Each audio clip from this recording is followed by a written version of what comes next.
মসজিদের রাজনীতি বন্ধ করতে হবে। মসজিদ আল্লাহর ঘর, মসজিদে মানুষ নামাজ পড়বে, মসজিদে কোরআন শরীফ পড়বে, কিন্তু একটি রাজনৈতিক দল মসজিদে যাই রাজনীতি করে। মাননীয় স্বরাষ্ট্রমন্ত্রীকে অনুরোধ করব আইন পাস করার জন্য, যাতে কোন মসজিদ মাদ্রাসায় রাজনৈতিক মিটিং করা যাবে না।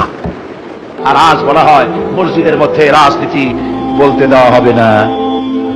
এমন ভাবে কথা বলে বাংলাদেশে ধর্ম নিয়ে রাজনীতি করতে দেওয়া হবে না, মনে হয় যেন বাপ এই বাংলাদেশের বাপের সম্পত্তি আর আমরা ঘর জামাই থাকি।